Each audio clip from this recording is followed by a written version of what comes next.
Heart beat scan ఒక్క second లోనే world class 640 slice CT scan ఇప్పుడు మీ విస్టా ఇమేజింగ్ బంజారా హిల్స్ లో.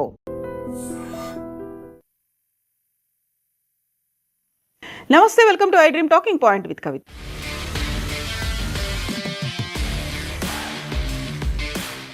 పాకిస్తాన్ ఇప్పుడు ఎవరి ఆధీనంలో ఉంది? ఇస్లామాబాద్ అధికార పీఠంపై అసలైన పట్టు ఎవరిది?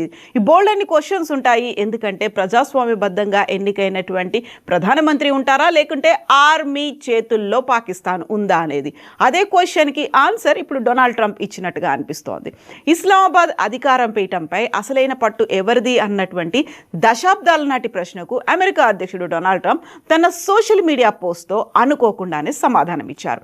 ఇరాన్ యుద్ధం ముగిసిన తర్వాత ముస్లిం మెజారిటీ దేశాలన్నీ కలిసి అబ్రహాం అకార్డ్స్ అంటే అబ్రహాం ఒప్పందం, ఇజ్రాయెల్తో దౌత్య సంబంధ ఒప్పందంలో చేరాలని కోరుతూ ట్రంప్ ట్రూత్ పోస్ట్ సోషల్ వేదికగా ఒక సుదీర్ఘమైనటువంటి పోస్ట్ చేశారు. ఈ క్రమంలో తాను మాట్లాడిన ప్రపంచ దేశాల అధినేతల పేర్లను ఆయన అందులో ప్రస్తావించారు. అయితే మిగతా దేశాల అధికారిక దేశాధినేతల పేర్లను పేర్కొన్నటువంటి ట్రంప్ పాకిస్తాన్ విషయానికి వచ్చేసరికి మాత్రం ఆ దేశంలో ఎన్నికైన ప్రధానమంత్రి షాబాజ్ షరీఫ్ పేరు పూర్తిగా పక్కన పెట్టి ఆర్మీ చీఫ్ సయ్యద్ ఆసిఫ్ మునీర్ పేరును చేర్చడం అంతర్జాతీయంగా తీవ్రమైనటువంటి చర్చకు దారితీసింది.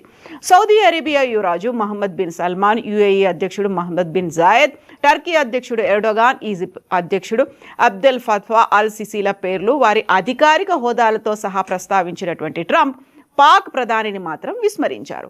ఇది దౌత్యపరమైనటువంటి పొరపాటు కంటే కూడా, పాకిస్తాన్లో ఎన్నికైనటువంటి ప్రభుత్వం కంటే కూడా, సైనిక స్థాపనతో ఏర్పాడైనటువంటి అంటే ప్రజాస్వామ్యబద్ధంగా ఎన్నికల రూపంలో ఎన్నికైనటువంటి ప్రభుత్వం కంటే కూడా మిలిటరీ ఎస్టాబ్లిష్మెంట్ పద్ధతిలోనే విదేశాంగ జాతీయ భద్రతా అంశాల్లో అత్యధిక పట్టు ఉంది ఆర్మీకి అనే వాస్తవం అందరికీ తెలిసిందే. ఇటీవలి కాలంలో ఇరాన్, ఆఫ్ఘనిస్తాన్ల సంక్షోభాలు, అమెరికా సంబంధాల విషయంలో ఆర్మీ చీఫ్ ఆసిఫ్ మునీరే పాత్ర కీలకంగా మారింది. మరోవైపు ఈ వీకెండ్లో పాకిస్తాన్ సహా అరబ్ దేశాల నేతలతో ట్రంప్ జరిపినటువంటి ఉన్నత స్థాయి కాన్ఫరెన్స్లో ఇజ్రాయెల్ను గుర్తించాలనే ప్రతిపాదన వచ్చింది. అయితే పాక్ వైపు నుంచి పూర్తిగా నిశ్శబ్దం వ్యక్తమైనట్లుగా అంతర్జాతీయ మీడియా సంస్థ అక్సియోస్ నివేదించింది.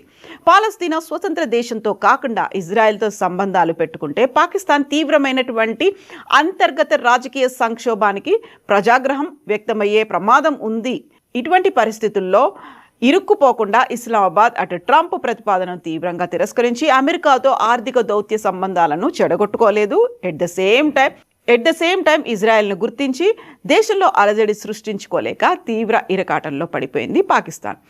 అయితే అబ్రహాం అకార్డ్ అంటే ఏంటి? అమెరికా అధ్యక్షుడు డొనాల్డ్ ట్రంప్ తీసుకొచ్చినటువంటి అబ్రహాం అకార్డ్ అనేది ఒక ప్రతిపాదనని దీన్ని పాకిస్తాన్ తిరస్కరించింది. ఇజ్రాయెల్తో సంబంధాలను సాధారణీకరించుకోవాలంటూ ట్రంప్ చేసినటువంటి విజ్ఞప్తిని తాము అంగీకరించబోమని స్పష్టం చేసింది పాకిస్తాన్. ఇరాన్తో కుదుర్చుకోబోయే శాంతి ఒప్పందంలో భాగంగా Saudi Arabia, Qatar, Turkey, Egypt, జోర్డాన్తో పాటుగా పాకిస్తాన్ కూడా అబ్రహాం ఒప్పందంపై సంతకం చేయడం తప్పనిసరి అని ట్రంప్ సోషల్ మీడియా వేదికగా పేర్కొన్నారు. దీంతో ఈ వివాదం మొదలైంది. ఇజ్రాయెల్తో ముస్లిం దేశాలు దౌత్య ఆర్థిక సంబంధాలను పునరుద్ధరించుకోవాలనే లక్ష్యంతో అమెరికా అధ్యక్షుడు డొనాల్డ్ ట్రంప్ తీసుకొచ్చినటువంటి అబ్రహాం అకార్డ్ అంటే అబ్రహాం ఒప్పందాల ప్రతిపాదనను పాకిస్తాన్ తిప్పికొట్టింది. తమ దేశ మూల సిద్ధాంతాలకు, ఆదర్శాలకు విరుద్ధంగా ఉండే ఎలాంటి అంతర్జాతీయ ఒప్పందాల్లోనూ తాము భాగస్వామ్యం కాబోనే ఇస్లామాబాద్ స్పష్టం చేసింది.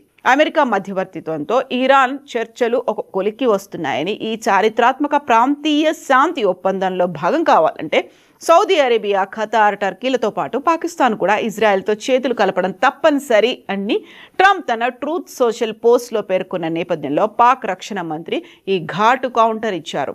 ట్రంప్ చేసిన వ్యాఖ్యలపై పాకిస్తాన్ రక్షణ మంత్రి ఖవాజా మహమ్మద్ ఆసిఫ్ ఘాటుగా స్పందించారు. తమ దేశ ప్రాథమిక సిద్ధాంతాలు, ఆదర్శాలకు విరుద్ధంగా ఉండే ఎలాంటి ఒప్పందాల్లోనూ తాము భాగస్వామ్యం కాబోమని చెప్పారు. ఒక్కరోజు కూడా మాట మీద నిలబడని, నమ్మక ద్రోహానికి కేర్ ఆఫ్ అడ్రస్గా మారిన ఇజ్రాయెల్తో తాము కలిసి కూర్చోవడం అసాధ్యమని తేల్చి చెప్పారు.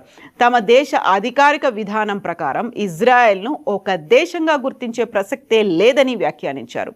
1967 నాటి సరిహద్దుల ప్రకారం తూర్పు జెరూసలేం రాజధానిగా స్వతంత్ర పాలస్తీనా దేశం ఏర్పడే వరకు ఇజ్రాయెల్ను ఒక దేశంగా గుర్తించే ప్రసక్తే లేదనేది పాకిస్తాన్ చెప్తున్నటువంటి మాట. సుదీర్ఘ అధికారిక విదేశాంగ విధానమని పాకిస్తాన్ చెప్తోంది. ఈ విధానంలో ఎలాంటి మార్పు ఉండబోదని స్పష్టం చేశారు. ఇక ట్రంప్ తన ట్రూత్ సోషల్ పోస్ట్లో ఇరాన్తో అమెరికా జరుపుతున్న చర్చలు ఒక కొలిక్కి వస్తున్నాయని, ఈ చారిత్రాత్మక ఒప్పందంలో భాగం కావాలంటే ముస్లిం దేశాలన్నీ ఇజ్రాయెల్తో సత్సంబంధాలు పెట్టుకోవాల్సిందే అనేటువంటి ఒక షరతు పెట్టారు. దీనిపై పాకిస్తాన్ ప్రభుత్వ వర్గాలు మండిపడుతున్నాయి. ఇరాన్తో దౌత్యపరమైనటువంటి చర్చలకు అబ్రహం ఒప్పందానికి ఎలాంటి సంబంధం లేదని, ఎవరో ఒత్తిడి తెచ్చారని లొంగిపోయే పరిస్థితుల్లో పాకిస్తాన్ లేదని ఆ దేశ ప్రభుత్వ వర్గాలు స్పష్టం చేశాయి. అదేవిధంగా సౌదీ అరేబియా కూడా ట్రంప్ ప్రతిపాదనను తోసిపుచ్చింది. స్వతంత్ర పాలస్తీనా దేశ ఏర్పాటుకు సంబంధించి స్పష్టమైన శాశ్వతమైనటువంటి మార్గం సుగమమయ్యే వరకు ఇజ్రాయెల్తో చేతులు కలిపే ప్రస్తావనే లేదు అనేది సౌదీ మాట. గాజాపై ఇజ్రాయెల్ జరుపుతున్న సైనిక దాడుల పట్ల ముస్లిం దేశాల ప్రజల్లో తీవ్రమైనటువంటి ఆగ్రహం వ్యక్తమవుతున్న తరుణంలో ఈ అబ్రహం ఒప్పందాన్ని విస్తరించాలనే ట్రంప్ ఆశలకు గట్టి ఎదురుదెబ్బ తగిలినట్టయింది. ఇక ఈ అరబ్ ఇజ్రాయెల్ దేశాల మధ్య దశాబ్దాలుగా ఉన్న శత్రుత్వాన్ని ముగించి దౌత్య, ఆర్థిక, రక్షణ సంబంధాలను మెరుగుపరుచుకునేందుకు 2020లో ట్రంప్ ఆధ్వర్యంలో ఈ అబ్రహం అకార్డ్స్ ప్రారంభమయ్యాయి. మొదట యుఏఈ, బహ్రెయిన్లు ఈ ఒప్పందంపై సంతకాలు చేశాయి. ఆ తర్వాత మొరాకో, సూడాన్, కజకిస్తాన్ ఇందులో భాగమయ్యాయి. ఇప్పుడు దాంట్లోనే ఈజిప్ట్తో పాటుగా టర్కీ, అలాగే సౌదీని, పాకిస్తాన్ను కూడా యాడ్ అవ్వమని ట్రంప్ చెప్తున్నారు. బట్ పాకిస్తాన్ మాత్రం దీన్ని యాక్సెప్ట్ చేసే ప్రసక్తే లేదు. అసలు ఇజ్రాయెల్ని దేశంగానే మేము పరిగణించము అనేటువంటి మాటను కూడా చెప్తోంది. అయితే దీంతో పాటుగా అసలు ఇజ్రాయెల్, అమెరికా ఇరాన్ మీద దాడిని ఎప్పుడు ముగిస్తాయి, యుద్ధం ఎప్పుడు క్లోజ్ అవుతుంది, అబ్రహం అకార్డ్ ప్రతిపాదన వచ్చింది అంటే ఆ దిశగా ఏమైనా ముందడుగు పడబోతోందా అనేటువంటి అనుమానాలు, అనాలిసిస్లు కూడా వ్యక్తమవుతున్నాయి. మీరేమనుకుంటున్నారో కామెంట్స్ రూపంలో తెలియజేయండి.